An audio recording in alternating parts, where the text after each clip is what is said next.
Good morning. This is Nelson Wong, and this is my tech talk on virtual technologies.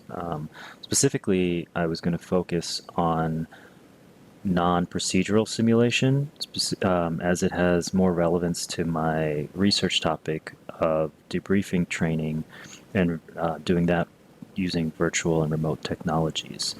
And debriefing training to me is more akin to non-procedural skill, and there is a clear sort of delineation within the literature about procedural versus non-procedural.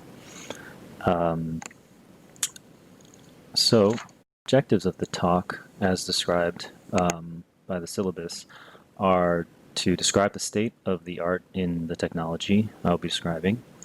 How does it relate to MNS?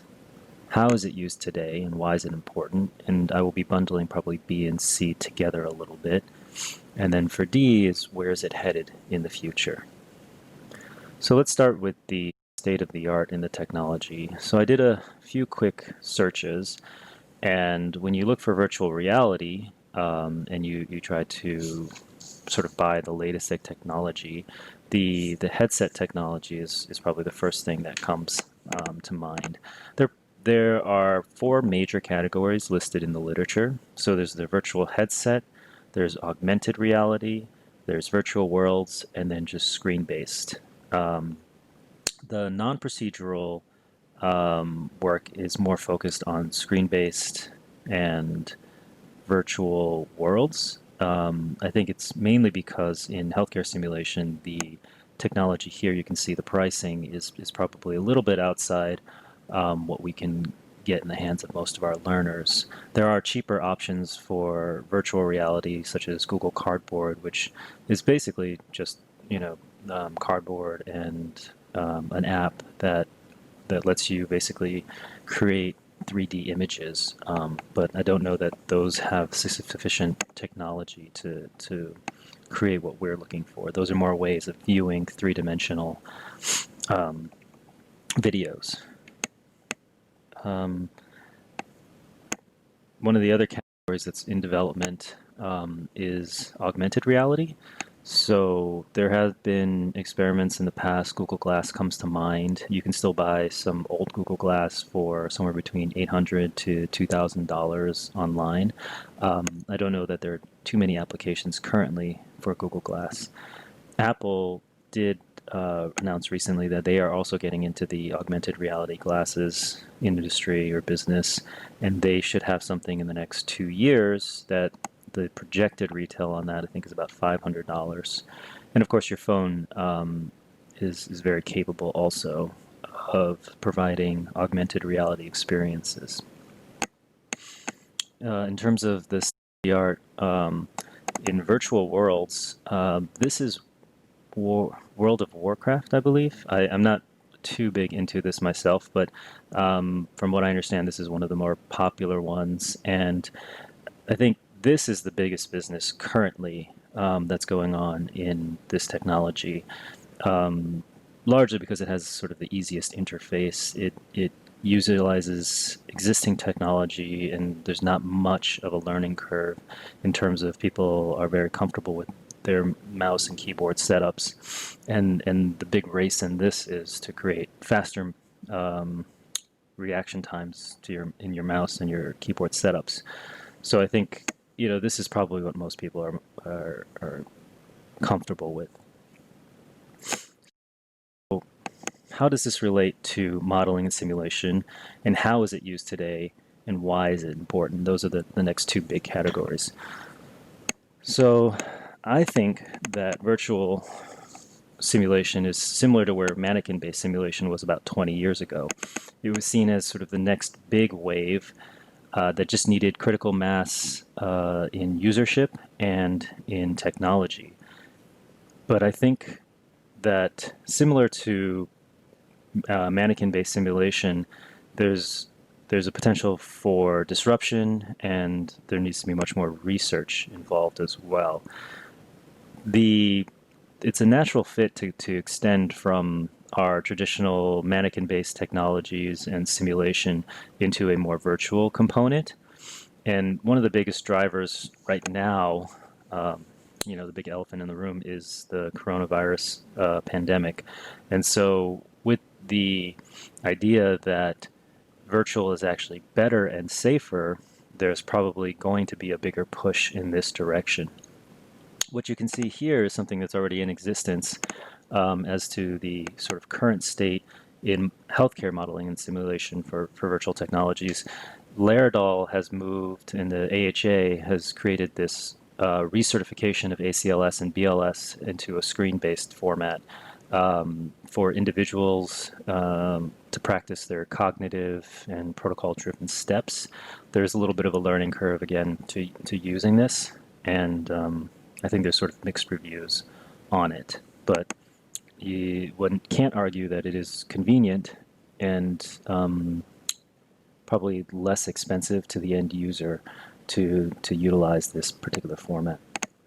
Something else that I've seen at Stanford that I'm familiar with, I think it's because it was partially created by one of the Stanford emergency medicine residents, is this technology called SimX. It is a virtual world that they will create cases modeling whatever clinical scenario you request for a cost. I have talked to them somewhat about their business model because I think they may be more successful rather than creating entire cases in bringing back a human in the loop or a puppeteer, as some people call it, to manipulate the avatars inside or the three-dimensional renderings inside, but also moving towards a model where you, similar to the virtual worlds, where you can purchase individual items to track the flow of the case or that are contribute to the flow of the case, such as like a stethoscope or an ultrasound, as opposed to building everything in to the case without room for deviation, because that way you can layer on complexity further down the road. So the closer you can bring it to what we do currently and apply it into a virtual world, I think would lead to more ready uptake of this sort of technology. So just something to think about in terms of that. But as I said, the potential is for disruption. And I think the biggest thing that would be disrupted would be the traditional sim centers. This is the National Sim Center for SimLearn, based in Orlando, Florida. And this is the group that I work for partially. And no one's been traveling, obviously, for the last few months, which makes it difficult to fill. As you can see, it's about a 50,000 square foot center, so quite large, with lots of technology inside. The problem now is that we can't get people to the technology that's inside this building. So virtual technologies become a solution to this. Additionally, the only time that I have been able to train people is in their traditional clinical environment. So I think there's going to be a bigger push for in situ training or just in time training or some combination of the virtual and in situ training, such that we aren't putting people at more risk, but bringing the training to the clinical site. And I think that's probably where some of this is going. So now shifting a little bit to the current research in this, there actually have been quite a few review articles that have come out in the last 2 or 3 years on virtual reality and simulation. And I think it's because, like we said, it's still early enough where the articles can come out rather quickly. And there's a push to sort of define what the research agenda should be around these. So I think that's what these next couple articles entail or describe. So the first one I'm going to talk about is a systematic review of virtual reality for non-technical skills. So exactly sort of the topic that I was honing in on. And I'm not sure if maybe I read the article first and then honed in on the topic, or the other way around at this point. But in any sense, this article came out in 2019, and what they did is they defined virtual reality as screen-based virtual worlds, immersive. They did the search. Out of 1,377 articles, they decided to include 26. They found that, between 2010 and the current, there's been a rise in the number of articles. The peak for them was in 2015, but I'm sure that that's going to continue to rise, as there were only 7 articles at that time. The main specialties that we're publishing in the field were emergency medicine, which is, not to be biased, but that's my field as well, and is known to be populated, at least in my mind, with sort of individuals that are on the leading edge of technology and health education. So there's no surprise there. Also in health education, specifically, like probably nursing, medical schools, etc. There are more articles as well. The virtual reality systems were dominated by screen-based and virtual worlds, as we sort of discussed earlier, because one, there's a lower bar for entry, and two, they lend themselves more to collaborative processes, as opposed to currently, I don't think there are too many headset-based applications that are able to incorporate multiple users, at least not with the current bandwidth and technology that's available in healthcare systems. I think I did have the opportunity to go to a virtual gaming center that there were four of us in the room, but there were constant glitches and rebooting, and it required you to basically wear a computer on your back. So I don't know that is realistic yet for our purposes. The metrics that were measured, the non-technical skill metrics that the articles often looked at, were predominating by teamwork, communication, situation awareness, decision-making, leadership, and stress management. They defined specific tools in measurement, and they said that all these tools are really adapted from non-virtual worlds. So sort of like the anesthesia non-technical skills raters, the non-technical skill raters, etc. A lot of those were developed for the OR, and specific tools were defined in 16 out of the 26 articles.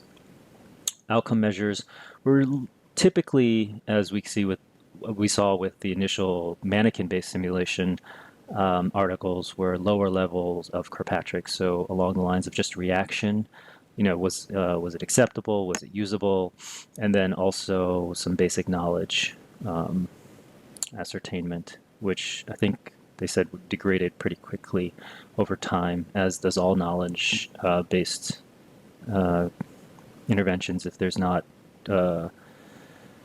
continued education and sort of repeat training. Another article that I saw, the second article I should say, is the Multi-User Virtual Worlds in Healthcare Education, also systematic review. Specifically, this time we're looking at the specific technology.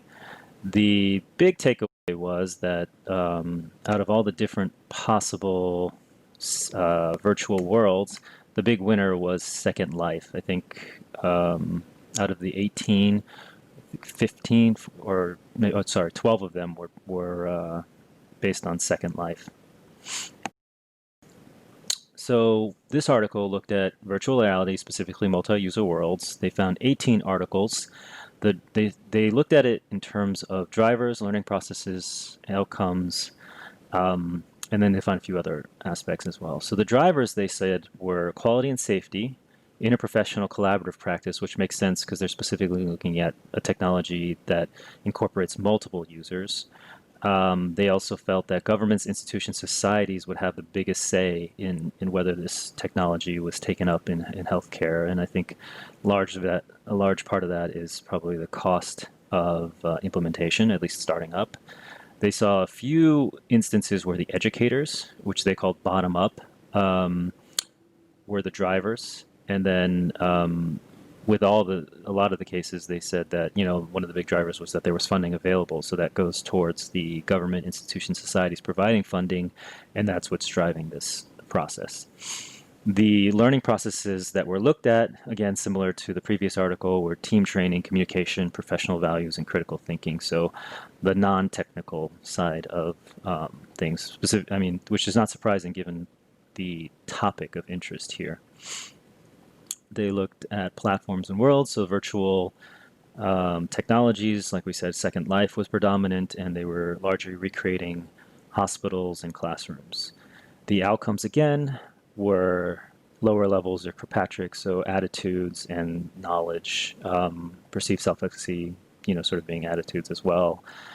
And the barriers that they found are similar to barriers that many of us find when we're using new technology. There's a learning curve, there's troubleshooting issues, there's usability on the end user side, also trouble with navigation. So those are the main things that we're looking at the current state. So what does the future look like? Well, I think as these articles sort of point out in their conclusions, and as we can see with the current development of the technologies, that this is not something that is in its final stages by any means, and does have a lot of interest, especially in other sectors. And I think that's one of the biggest advantages that this technology has, is that there are other sectors that are more driven by profitable business models that can we can piggyback off of, basically. So a little bit dissimilar to mannequin based, where there's not a lot of industries outside of government and military and potentially, industries like the airline industry that create that sort of technology. Virtual worlds are being looked at by many industries, gaming obviously being the biggest one, and gaming has developed its own sports culture. Um, so there's a lot of money already being put in, and so the the technology will improve, hopefully to the point where the cost of the basic level will decrease, but the quality will increase. So as the technology continues to develop, the job of the healthcare simulation educator, per these articles and per just our experiences in the past, are to create solid theoretical frameworks where we don't have the technology drive the education, but rather match the technology to our intended objectives and purposes. Alongside that, we'll have to develop evaluation strategies and debriefing strategies that are specific to the virtual world, and to see specifically in regards to evaluation strategies, they'll have to look at what the long-term impacts of this sort of teaching are. Do people retain? Do people come back? What's the direct patient care abilities on impacts of these technologies? And a lot of that will also drive the cost benefit analysis, which a lot of times technologies are sort of beholden to. And as we said, the cost, hopefully, as time goes on, will decrease, whereas the benefit will be able to be measured down the road. Obviously, there's difficulties. So, like we said, we have to sort of match the right technology to the right objectives, and virtual worlds do not recreate the current clinical environment. So, as I said, my envisioning of the future, or my vision, would be that there is some combination of virtual reality with actual reality, right? So this idea of augmented reality really strikes me. The idea that we can move the virtual world closer to clinical care and provide just-in-time training on our existing technology, so sort of in situ technology. Um, so, for example, if you were about to do a ultrasound on a patient, you could go through a virtual tutorial at that time, or in the surgical realm, the idea would be you'd be able to create a 3D model and then image that and sort of manipulate that 3D model ahead of time. So there's that possibility of using virtual technologies. Um, and then the other idea would be using these augmented reality to create more recordings and potential for reflection on actual practice, so that, if we could get the security and the legal barriers just right, we could actually record cases, clinical encounters, and then use those to debrief and to reflect and debrief and improve our practice at the point of practice, or bring those to the classroom and have people discuss that. So I think there's a lot of opportunity here for overlay of virtual with in situ versus with real clinical practice. and that has the potential to disrupt education, especially healthcare modeling and simulation as we know it. So that concludes my tech talk for today.